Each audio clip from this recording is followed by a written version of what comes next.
Hello everyone, সকলোকে স্বাগতম জনাইছো। মই প্ৰিয়ংকা দাস, জ্ঞান দুতৰ প্ৰথমটি ইংলিছৰ ক্লাছৰ বাবে। এতিয়া আমি আমাৰ ক্লাছ 10ৰ আমি ফাৰ্ষ্ট চেপ্টাৰটো কৰিম। আমাৰ বুকখনৰ নাম হৈছে ফাৰ্ষ্ট ফ্লাইট। আমি আমাৰ ক্লাছ 10ৰ ফাৰ্ষ্ট ফ্লাইট বুকখনৰ আমাৰ ফাৰ্ষ্ট চেপ্টাৰটো হৈছে আ লেটাৰ টু গড।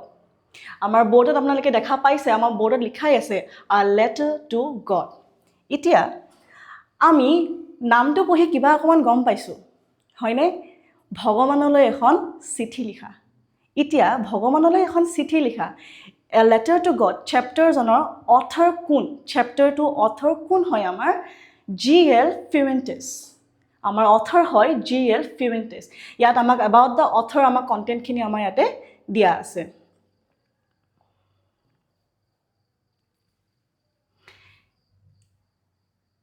এতিয়া G.L. Fuentes কোন আছিলে? G.L. Fuentes আছিলে এজন মেক্সিকান অথৰ, এজন মেক্সিকান নভেলিষ্ট। বাৰু, এতিয়া আমি চেপ্টাৰটোৰ পৰা আগবাঢ়িম। এতিয়া পোনপ্ৰথমতে আমি এইটো জানিম যে লেঞ্চো কোন আছিলে? হু ৱাজ লেঞ্চো? এতিয়া বেচিকেলি একদম 1 নম্বৰৰ প্ৰশ্ন আপোনালোকৰ এইটো আহিব, হু was Lencho? Lencho was a farmer by profession. তো এতিয়া আল্টিমেটলি আমি এই লেচনটোত কি পঢ়িম? এই লেটাৰ টু গডৰ লেচনটোত আমি পঢ়িম লেঞ্চোৰ বিষয়ে। আমি এজন ফাৰ্মাৰৰ বিষয়ে পঢ়িম। লেঞ্চো আমি লেচনটো এইটো ক'ব পাৰোঁ যে লেঞ্চো লেচনটো মেইন কেৰেক্টাৰ, মেইন প্ৰটাগনিষ্ট বুলি আমি ক'বলৈ পাৰোঁ। মানে লেচনটো মেইন হিৰো কোন হয়? লেঞ্চো। গতিকে আমি গম পাইছোঁ যে লেঞ্চো প্ৰফেশ্যনেলি এজন ফাৰ্মাৰ আছিলে। He was a farmer by profession. এতিয়া তেওঁ কি খেতি কৰিছিলে? এইটো কুৱেশ্যন আপোনালোকৰ আহিব পাৰে। তেওঁ চাউল খেতি কৰিছিলে, ধান খেতি কৰিছিলে, নে বেলেগ কিবা বস্তুৰ খেতি কৰিছিলে? তেওঁ খেতি কৰিছিলে কৰ্ণ ফিল্ডছ। তেওঁ কৰ্ণ ফিল্ডছ আছিলে।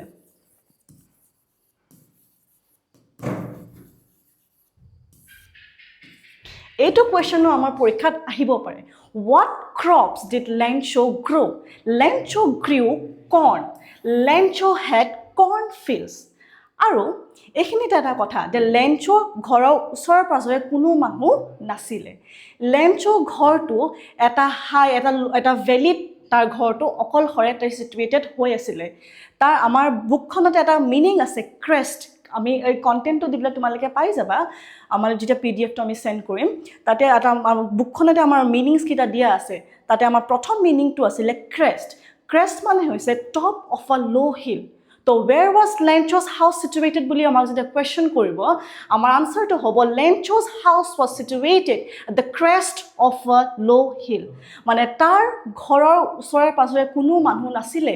সি অকলশৰে তাৰ নিজৰ ফেমিলি, তাৰ এটা ফেমিলিত কোন কোন আছিলে? তাৰ ফেমিলিত আছিলে তাৰ ৱাইফ আৰু তাৰ 4জন ল'ৰা ছোৱালী। 2জন ডাঙৰ আছিলে আৰু 2জন সৰু আছিলে। এতিয়া লেচনটোত আ লেটাৰ টু গড লেচনটোত ৱাইফ বুলি মেনশ্যনড নাই, উইমেন বুলি মেনশ্যনড আছে। হা, এইটো তোমালোকৰ এটা কুৱেশ্যন আহিব পাৰে যে who is the women mentioned in the lesson a letter to God? এতিয়া আমি এতিয়া হু ইজ দ্য উইমেন বুলি তোমালোকৰ এইটো কুৱেশ্যন ইয়াৰ ৱাইজ আহি থাকে। আমি তাত ক'ম লেঞ্চোজ ৱাইফ বুলি। The women mentioned in the story is Lencho's wife. এতিয়া এইখিনিতে আমাৰ লেচনটো আৰু মাজলৈ অকণমান যাম। আমি ইমানখিনিলৈকে গম পালোঁ যে লেঞ্চো এজন ফাৰ্মাৰ আছিলে, এজন hard working, simple, naive, optimist এজন তেওঁ মানুহ আছিলে। হা, তেওঁৰ কেৰেক্টাৰিষ্টিক্সকেইটা কি আছিলে? Hard working, optimist, deep believer of god,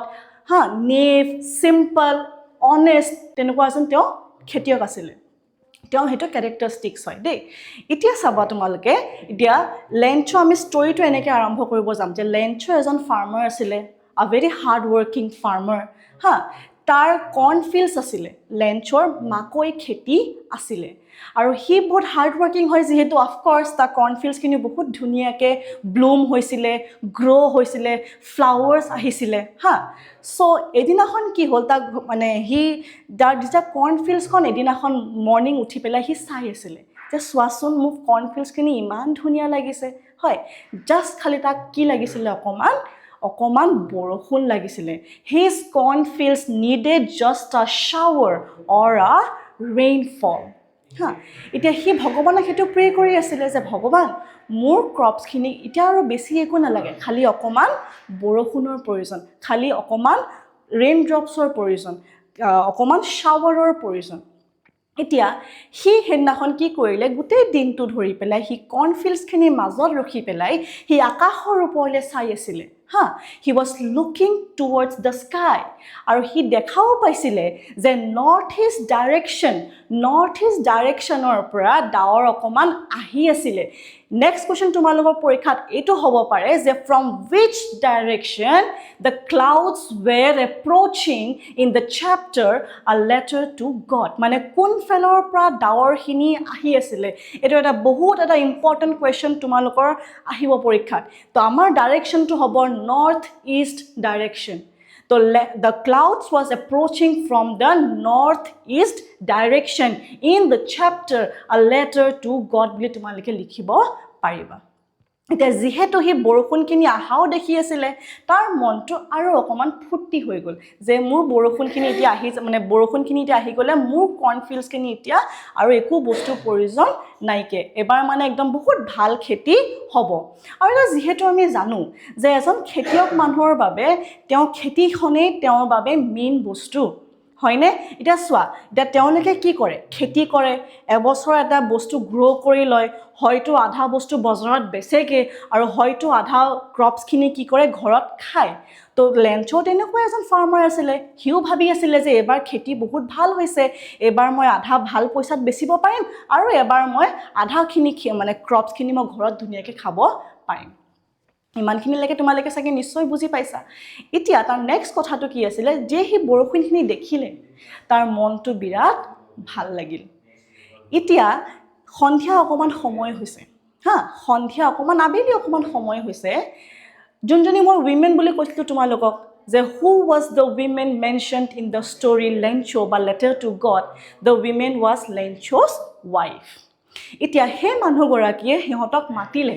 যে আহক, the supper is being prepared or the supper is prepared. এতিয়া supper বুলি ক'লে আমি কি বুজো? এতিয়া আমি দিনটোত ডেইলি আহাৰ আমি 3 টাইম খাওঁ, নামকেইটা হৈছে ব্ৰেকফাষ্ট, লাঞ্চ, ডিনাৰ। এতিয়া চাপাৰ বুলি এতিয়া কি নতুন বস্তু আকৌ এইটো, হয়নে নহয়? এতিয়া চাপাৰ মানে হৈছে আমি যে এই ডিনাৰৰ আগত সন্ধিয়াৰ সময়খিনিত যে আমি চাহ একাপ খাওঁ বা লাইট কিবা স্নেকিং অকণমান কৰোঁ, অকণমান স্নেক্স খাওঁ, বিস্কিটছ বা চাহ তেনেকুৱা যে কিবা লাইট আহাৰ এটা খাওঁ, সেই বস্তুটোক চাপাৰ বুলি কয়। আৰু লেঞ্চো চেপ্টাৰটোত চাপাৰ ৱৰ্ডটো মেনশ্যনড আছে আমাৰ বুকখনত। তো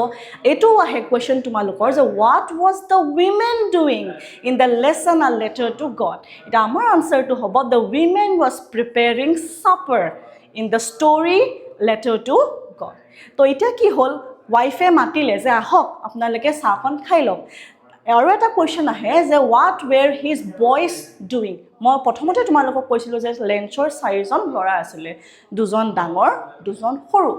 ডাঙৰ ল'ৰাকেইটাই ফিল্ডত কাম কৰি আছিলে আৰু সৰু ল'ৰাকেইটাই ঘৰৰ ছাৰাউণ্ডিংছত দৌৰি আছিলে হা, they were playing around the house. তো তোমালোকৰ এইটো কুৱেশ্যন আহে that what were the older boys doing or what were the boys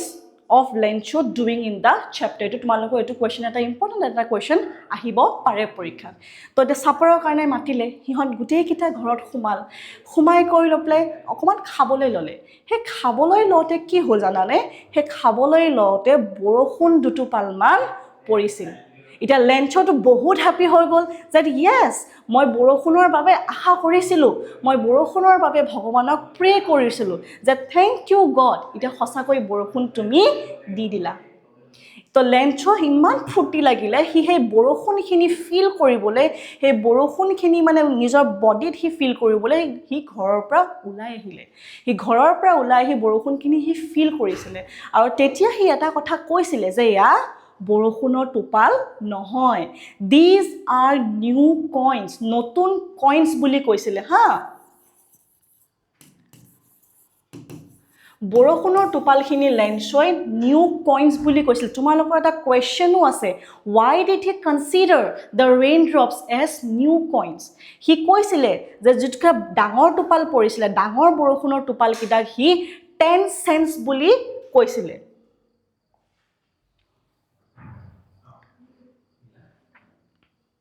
বৰষুণৰ ডাঙৰ টোপালকেইটাক সি 10 চেন্স বুলি কৈছিলে, মানে বিগ ড্ৰপছখিনিক হি 10 cents বুলি কৈছিলে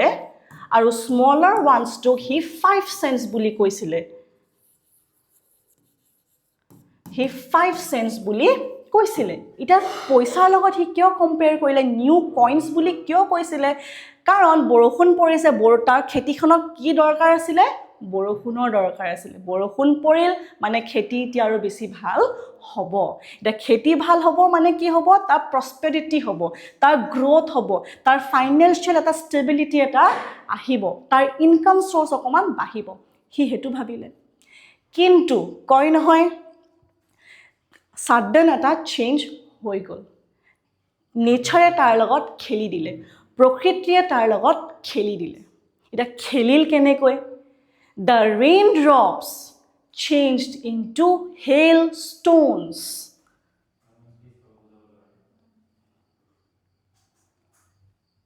the raindrop changed into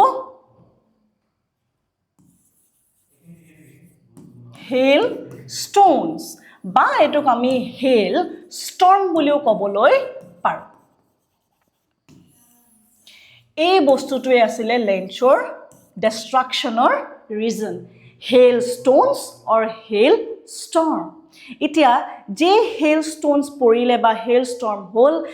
Lencho's field was completely destroyed এইটো এটা তোমালোকৰ বহুত এটা question আহে what happened after the hail stopped after that the answer to hoise after the hail stopped Lencho's field was completely destroyed এটা ইয়াৰ মাজতে তোমালোকৰ আৰু এটা কোৱেশ্চন আহে যে বৰষুণখিনি কিমান সময়ৰ বাবে পৰিছিল the বৰষুণখিনি কিমান সময়ৰ বাবে পৰিছিল কোৱেশ্চনটো আনসাৰ হয় বৰষুণখিনি কমেও 1 ঘণ্টা ধৰি পেলাই আছিলে তোমালোকৰ এটো এটা ইম্পৰ্টেন্ট কোৱেশ্চন লেঞ্চৰ চেপ্টাৰটোৰ পৰা আহে for how long did the hail did not stop the hail did not stop for an hour মানে পুৰা 1 ঘণ্টা ধৰি পেলাই হিল বৰষুণ পৰি আছিল আৰু এই হিল বৰষুণখিনিয়ে লেঞ্চক ধ্বংস কৰি দিলে হিল বৰষুণ পৰিলে আনএক্সপেক্টেডলি এটা তাৰ যোনকিটা বাচ্চা আছিল তাৰ যোন লৰা আছিল হিহতেটো গম পোৱা নাই হিল বৰষুণ হিহতে একো গম পোৱা নাই তো হিহতে কি কৰিছে জানানে হিল বৰষুণ মানে হি হিলৰ বগা টুপাল কিটা বৰফৰ বগা টুপাল কিটা হিহতে বুটলিবলৈ দৰি গৈছিল আৰু সেই কিটা লেসনত আমাৰ ফ্ৰোজেন পাৰ্লস বুলি মেনশনড আছে hailstones খিনি ৰাইটাৰে ফ্ৰোজেন পাৰ্লস বুলি কৈছিল যে হি ভাবি আছিল 10 cents 5 cents কিন্তু পৰিলে লাষ্টত কি ফ্ৰোজেন পাৰ্লস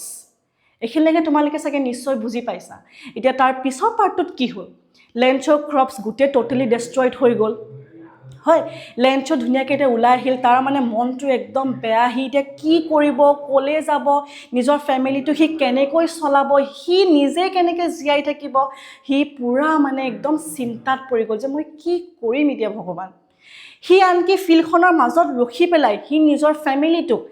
তাৰ ওয়াইফক তাৰ চিলড্ৰেনক এটো কলে যে a plague of locust would have left something but the hail had left nothing হি এটো কলে a plague of locust মানে কি a plague of locust or meaning to আমাৰ বুকতে দিয়া আছে a plague of locust or meaning to হৈছে a group of insects a group of insects to কি হয় যেটো আমাৰ খেতিটো বেয়া কৰে যেটো আমাৰ খেতিটো খাই দিয়ে হেতু কৈছে a plague of locust the লেঞ্চই কৈছে যে plague of locust যদি মোৰ খেতিখিনিত অকমান পুকু লাগিলে হয় তথাপিতো সাকে মোৰ আধা খেতি বাসি গল হয় কিন্তু এই হেলস্টৰ্মটোৱে 1% খেতি মোৰ বচাই ৰাখা নাই হি তেতিয়া আৰু এটা লাইন কলে নিজৰ ফ্যামিলিটোক যে এবাৰ সাগে আমি ভুকতে মৰিব লাগিব কিন্তু কয় নহয় এটা কথা যাৰ কোনো নাই তাৰ কোন আছে তাৰ একমাত্ৰ ভগৱান আছে হি ভগৱানক এতিয়া বিশ্বাস কৰিল তাৰ মনত এতিয়া বেলেগ কোনো নাই তাৰ মনত এতিয়া বেলেগ একো বস্তু নাই তাৰ মনত এতিয়া একমাত্ৰ এটাই বিশ্বাস আছে গড তাৰ মনত এতিয়া এজন মানুহৰ বিশ্বাস আছে দ্যাট ইজ গড হি এটা বেলেগ আৰু কাৰো কথা মানে হি ভাবা নাই হি বেলেগ এটা কাৰ ওচৰলৈ যাব তাৰ ওচৰত কোনো নেইবাৰ্স নাই তাৰ কোনো ৰিলেটিভস নাই যে তাক কোনোবাই হেল্প কৰিব অফ কোৰ্স তাইতে এটাই মানে সোৰ্স আছে গড তো হি এটা ভাবিলে যে নাই ভগৱানে কাকো লঘোণে থাকিবলৈ নিদিয়ে no one dies of hunger বুলিও সি নিজৰ বাচ্চাকেইটাক বা নিজৰ ৱাইফক ক'লে যে আজিলৈকে কোনো ভোকত মৰা নাই গতিকে আমিও নমৰো তো সি পিছদিনাখনে কি কৰিলে সি পিছদিনাখনে পোষ্ট অফিচলৈ গ'ল হা পোষ্ট অফিচত গৈ পেলাই সি ভগৱানলৈ এখন চিঠি লিখিলে দে ভগৱান তুমি মোক এতিয়া হেল্প কৰিব লাগিব তুমি মোক প্লিজ 100 pesos সেন্ড কৰা হি ভগৱানৰ পৰা খুজিছিলে 100 pesos এই পেসোছৰ মিনিংটো আমাৰ বুকত এই চেপ্টাৰটোত দিয়া আছে পেসোছৰ মিনিংটো হয় লেটিন আমেৰিকান কাৰেন্সি যেনেকৈ আমাৰ ইণ্ডিয়ানটোক আমি rupees বুলি কওঁ আমাৰ ইণ্ডিয়ান কাৰেন্সিটো rupees হয় ঠিক তেনেদৰে পেসোছৰ কাৰেন্সিটো কাৰ হয় লেটিন আমেৰিকাৰ হয় হা লেটিন আমেৰিকান কাৰেন্সি আমাৰ একদম এইবিলাক বুকত ধুনীয়াকৈ পেলাই মিনিংছ কেইটা দিয়া আছে তো এটা চোৱা তোমালোকে হি ভগৱানক খুজিছিলে 100 pesos হি ক'লে যে আপুনি মোক 100 pesos আপুনি মোক হেল্প কৰক আপুনি মোক দিয়ক আপুনি মোক সাপোৰ্ট কৰক নহলে মোৰ ফ্যামিলিক মই কোৰ পৰা খুৱাম মই নিজে কোৰ পৰা খাম মোৰ আৰু কোনো বেলেগ হেল্প নাই আৰু হে লেটাৰখন লিখিলে সেই সিচুৱেশনটোৰ ওপৰত বেস কৰি পেলাই আমাৰ ষ্টৰীটো নাম হৈছে আ লেটাৰ টু গড সেই সিচুৱেশনটোৰ ওপৰত বেস কৰিছিল যে কোনোবা মানুহ এজনে ভগৱানলৈ চিঠি লিখিব পাৰে এতিয়া আমি হয়তো প্ৰ্যাকটিক্যাল জীৱনত এটো ভাবিব পাৰো এটো এটা ইলজিক্যাল কথা কিন্তু ভাবাচোন যে যাৰ কোনো নাই তাৰ একমাত্ৰটো ভগৱানেই আছে ন তো আমি কাৰ ওচৰলৈ যাম যেতিয়া বহুত বিপদ হয় লাইফটোত কাৰ ওচৰত মনত পৰে আমি কাৰো ওচৰত নাযাওঁ আমি একমাত্ৰ ভগৱানৰ ওচৰলৈ যাওঁ তো লেঞ্চো হেখিনি সময়ত কাৰোৰ পৰা হেল্প নেপায় হি কোনো সলিউশন নেপায় হি এজনে সলিউশন পাইছে দ্যাট ইজ গড আৰু হি তেতিয়া ভগৱানকে মনত ৰাখি পেলাই লিখিছে a letter to God so চেপ্টাৰটোৰ টাইটেলটো জিএল ফিউমেন্টেছে সেই বস্তুটোৰ ওপৰত বেস কৰি পেলাই চেপ্টাৰটোৰ নাম দিছে আ লেটাৰ টু গড আৰু হি ভগৱানলৈ যে লিখিছে তাত হি ধুনীয়াকৈ মেনশন কৰিছে যে dear god please send me 100 pesos for me and my family নহলে আমি ভুকত মৰিম মই কি কৰিম মই আৰু কি উপাৰ্জনৰ বেলেগ আৰু ৰাস্তা বিচাৰিম তো হি আকৌ এনভেলপখনত বাহিৰত লিখিও দিছে টু গড বুলি তো লেঞ্চয় এড্ৰেছটো দিছিলে টু গড তো হি ধুনীয়াকৈ লিখিলে লেটাৰখন লিখি কৰি এনভেলপত ভৰাই পেলাই হি পোষ্ট বক্সটোত দি দিলে পোষ্ট মাষ্টাৰ এজন আছিলে দেই পোষ্ট মাষ্টাৰজনে লেটাৰখন উঠালে আৰু তাৰ গোটেই কেৰিয়াৰটোত তাৰ পোষ্টমেনৰ গোটেই জীৱনটোত গোটেই কেৰিয়াৰটোত হি ভগৱানলৈ লেটাৰ কেতিয়াও পোৱা নাই তো হি লিখিছে টু গড হি মানে একদম অবাক হৈ গৈছে ভগৱানলৈ চিঠি লিখিছে মই ভগৱানক কেনেকৈ চিঠি দিমগে এতিয়া তো প্ৰথমত হি লেটাৰখন গৈ পেলাই তাৰ যোনজন পোষ্ট মাষ্টাৰ আছিলে তাক গৈ পেলাই দেখালগে এটা চাওকচোন ভগৱানেনো মানুহলৈ চিঠি লিখেনে মই ভগৱানলৈ কেনেকৈ চিঠিখন দিমগে বাৰু আপুনি কওকচোন গতিকে প্ৰথমত কি হ'ল দুজনে মিলি পেলাই বহুত হাঁহিলে যে কেনেকৈনো তুমি ভগৱানক দিবাগে কিন্তু হাহাৰ পিছতে তেওঁলোকৰ ৰিয়েলাইজ হ'ল যে লেঞ্চো কিমান এটা ডাঙৰ বিপদত আছে যে লেঞ্চই কিমান বাধ্যত পৰি ভগৱানলৈ চিঠিখন লিখিবলগীয়া হৈছে তো তেওঁলোকে কি কৰিলে তেওঁলোকে লেঞ্চৰ চিঠিখন উলিয়াই পেলাই পঢ়ি চালে যে ইয়াত লিখা আছে যে লেঞ্চৰ এজন খেতিয়ক লেঞ্চৰ ফিল্ডছ গোটেই হেল ষ্টৰ্মত বৰবাদ হৈ গ'ল ডেষ্ট্ৰয় হৈ গ'ল এতিয়া তাৰ আৰু বেলেগ একো অপশ্যন নাই তো সেইখিনি সময়ত কি কৰিলে পোষ্টমেনটো আৰু পোষ্ট মাষ্টাৰটোৱে নিজৰ আধা স্যালাৰি দি দিলে পোষ্টত থকা মানুহজন যোনে লেটাৰখন পাইছিলে দ্য পোষ্টমেন হি নিজৰ আধা স্যালাৰি দি দিলে নিজৰ আধা স্যালাৰি দি পেলাইও তাৰ বাকি যিমানবিলাক এমপ্লয়িজ আছিলে তাৰ পৰা সিহঁতে পইচাকেইটা কালেক্ট কৰিলে পইচাকেইটা কালেক্ট কৰি লৈ পেলাই সিহঁতে লাষ্টত 70 pesos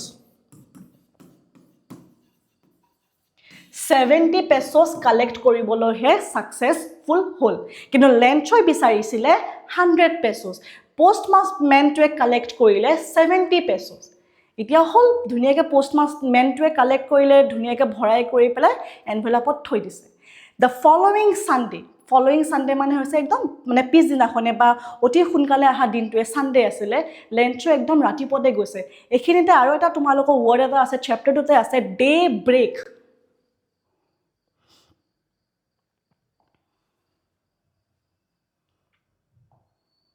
এইখিনিতে এটা ৱৰ্ড এটা আকৌ পাবা তোমালোকে বুকখনতে ডে ব্ৰেক বুলি আছে এই ডে ব্ৰেক শব্দটো অৰ্থ হৈছে ডন এই যে দুকমুকনি সময় ৰাতিপুৱা খালি ছানটো যে ৰাইজ হয় একদম আৰ্লি মৰ্নিং সেই সময়ছোৱাতে লেঞ্চই ওলাই গ'ল পোষ্ট অফিচলৈ নিজৰ সি মানে ওলাই গ'ল সি মানে থাকিব পৰা নাই যে মই কি কৰিম আৰু সিও ভাবিছে যে ভগৱানে চাগে ৰিপ্লাই দিছে বা ৰিপ্লাই দিয়া নাই নে কি হৈছে সিও মানে একদম পুৰা দুধুৰ মুধুৰত পৰি গৈছে যে মই কি কৰিম এতিয়া সি ধুনীয়াকৈ চাই মানে ওলাই পেলাই সি গুচি গ'ল পোষ্ট অফিচলৈ তেতিয়া সেই পোষ্ট যোনে পইচাখিনি ভৰাই দিছিলে তাক 70 পেছছ নিজৰ চেলাৰীৰ পৰা আধা দিছিলে বেলেগৰ পৰা কালেক্ট কৰিছিলে যিখিনি কালেকশ্যন কৰি 70 পেছছ পালে সেই পইচাখিনি সি নিজে লেঞ্চৰ হাতত দিছে আৰু সিহঁতেও কি কৰিলে জানানে সিহঁতেও লিখি দিছে ফ্ৰম গড বুলি মানে সিহঁতেও এড্ৰেছটো লিখি দিছে ফ্ৰম গড লেঞ্চই লিখিছিলে টু গড পোষ্ট মাষ্টাৰটো লিখি দিছে ফ্ৰম গড এতিয়া সিহঁতেতো লিখিব পাৰিলে হয় ন ফ্ৰম দ্য পোষ্ট মাষ্টাৰ বা from the post office employees বুলি কিন্তু নিলিখিলে কিয় নিলিখিলে জানানে তোমালোকৰ এটা কথা এইটো কাৰণে নিলিখিলে কাৰণ সিহঁতে লেটাৰখন পঢ়ি পেলাই গম পাইছিলে যে লেঞ্চৰ ভগৱানৰ ওপৰত বহুত বিশ্বাস আছিলে এতিয়া সেই বিশ্বাসটো সিহঁতে ভাঙিবলৈ বিচৰা নাছিলে গতিকে সিহঁতেও লিখি দিলে যে ফ্ৰম গড আৰু লেঞ্চও কিন্তু এটা আমি ভাবিব পাৰোঁ যে তোমালোকে চাগে ভাবিবা লেসনটো যোনে পঢ়া নাই বা গম পোৱা নাই নতুন তোমালোকে ভাবিবা যে বা লেঞ্চৰ লেটাৰখন পাইছেগে বহুত হ্যাপি হৈ গৈছিলে যে ভগৱানে মোলৈ পইচা পঠিয়াইছে কিন্তু তেনেকুৱা একো হোৱা নাছিলে লেঞ্চৰ ভগৱানৰ ওপৰত ইমানেই বিশ্বাস আছিলে যে লেঞ্চৰ 110% চিয়ৰ আছিলে যে ভগৱানে তাক 100 পেছছ সেন্ড কৰিবই এতিয়া হি যেতিয়া লেটাৰখন পালে একদম তাৰ মুখত মানে একদম শক সাৰপ্ৰাইজ তেনেকুৱা একো ধৰণৰ ইমোশনছ নাইকিয়া একো ধৰণৰ ইমোশনছ নাছিলে হি ধুনীয়াকৈ পেলাই লেটাৰখন চাইছে এতিয়া ইন্টাৰেষ্টিংলি কি হ'ল হি লেটাৰখন চাই পেলাই তাৰ খং উঠিলে হা এটা খংটো কিয় কাৰণে উঠিলে হি ভালহে পাব লাগিছিলে যে এই বিপদৰ সময়ত মই 70 পেছছ বিচাৰিছিলো 70 পেছছ নেপাই পেলাই মই 100 পেছছ বিচাৰিছিলো 100 পেছছ নোহোৱা জেগাটো মই 70 পেছছ পাইছো হি ভাল পাব লাগিছিল বাট হি একো ভাল পোৱা নাই তাৰ খং উঠিলে আল্টিমেটলি যে ভগৱানে কেনেকৈ ভুল কৰিব পাৰে মই 100 পেছছ বিচাৰিছিলো হি কেনেকৈ মোক 70 পেছছ সেন্ড কৰিব পাৰে god can never make a mistake ভগৱানে কেতিয়াও ভুল কৰিব নোৱাৰে হি লগে লগে আকৌ উঠিলে আৰু পোষ্ট মাষ্টাৰজনে তাক চাই আছিলে যে হি চাগে আমাক থেংক ইউ এটা ক'ব নেকি যে পইচা কেইটা ক'ৰ পৰা আহিল কোনে দিলে হি চাগে সুধিব তেনেকুৱা একো ধৰণৰ একো সিন ক্ৰিয়েট নহলে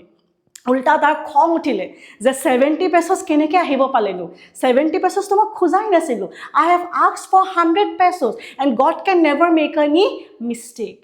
তো সি খপককণতে আকৌ উঠিছে উঠি পেলাই আকৌ সি তাৰ পৰা কাগজ আৰু কলম এটাই লৈছে he asked for a pen and a paper he লৈ পেলাই ভগৱানলৈ আকৌ এখন ছেকেণ্ড লেটাৰ হি লিখিছে হা পোষ্ট অফিসত বহি পেলাই হি ভগৱানৰ বাবে এখন সেকেন্ড লেটাৰ লিখিছে সেকেন্ড লেটাৰখন কি আছিল তোমালোকে জানানে সেকেন্ড লেটাৰখন আছিল যে God please send me the remaining 30 pesos directly যে ভগৱান আপুনি মোক যিটো ৰিমেইনিং 30 পেছছ আছে মোক ডাইৰেক্টলি আপুনি সেন্ড কৰক আপুনি এই পোষ্ট অফিসত নিদিব কিয় ৰিজনটো হয় হি এটা ডাঙৰ এটা নাম দি দিছিলে তেওঁলোকক পোষ্ট অফিস মানুহ মানে পোষ্ট অফিসৰ মানুহকেইটা that the post office employees were a bunch of crooks that the post office employees were a bunch of crooks এইটো শব্দ পোষ্ট অফিসৰ মানুহকেইটাক লেঞ্চই কৈ দিলে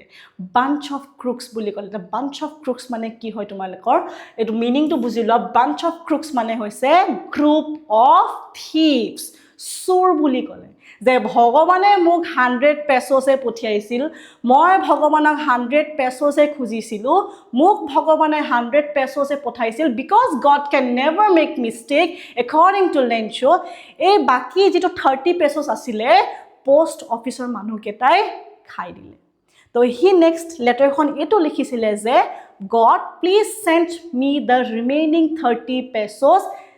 directly to my house মোক ঘৰত দিয়কহি আপুনি পোষ্ট অফিসত নিদিব কিয় কাৰণটো post office employees were a bunch of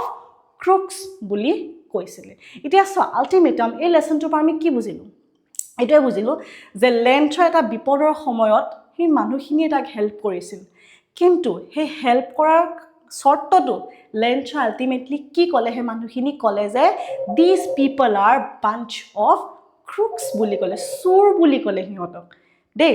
তো গতিকে চেপ্টাৰটো এইখিনিলৈকে আছিলে গতিকে এতিয়া ইয়াতে আমি কেইটামান কনফ্লিক্ট পাইছিলোঁ হা কনফ্লিক্ট আমি দুটা ধৰণৰ কনফ্লিক্ট পাইছোঁ এই চেপ্টাৰটোত ফাৰ্ষ্ট কনফ্লিক্টটো হৈছিলে হিউমেনছ এণ্ড নেচাৰ এতিয়া হিউমেনছ আৰু নেচাৰৰ কনফ্লিক্ট কোনটো আছিলে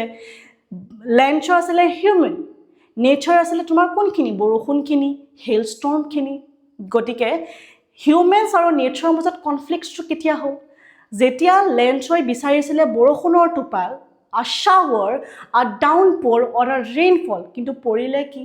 হেল ষ্টৰ্ম শিল বৰষুণ পৰিলে লেঞ্চৰ যিখিনি ভাবিছিলে যে এতিয়া মোৰ বহুত প্ৰগ্ৰেছ হ'ব মোৰ গ্ৰোথ হ'ব মোৰ প্ৰস্পেৰিটি হ'ব আল্টিমেটাম কি হ'ল that hailstorm completely destroyed his crops তাৰ গোটেই খেতিখন ধ্বংস কৰি দিলে যিখিনি খেতি ধুনীয়াকৈ গ্ৰো হৈছিলে সি ইমান সপোন দেখিছিলে সেই খেতিখিনিক লৈ এক ঘণ্টাত গোটেই খেতিখিনি নষ্ট হৈ গ'ল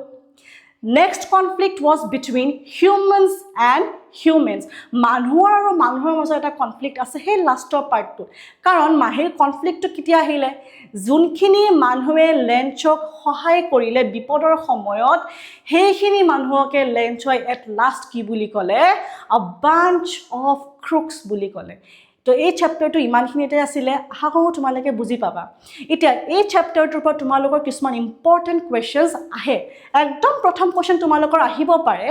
who was the author of the chapter a letter to God এতিয়া এই বস্তুটো অথৰ বা ৰাইটাৰৰ নাম লিখাটো হেতু কোনো মানে নতুন কথা নহয় হেতু আহে হেতু অকল লেঞ্চৰটোৰ পৰাই হয় যে আহিব নহয় ইংলিছৰে হওক প্ৰত্যেকটো চেপ্টাৰৰ পৰা বা প্ৰত্যেকটো পোয়েমৰ পৰা এটা কুৱেশ্যন আহে যে who was the writer of this prose or who was the writer of this story এটো আহে তো লেঞ্চৰটো যে আহিব এটো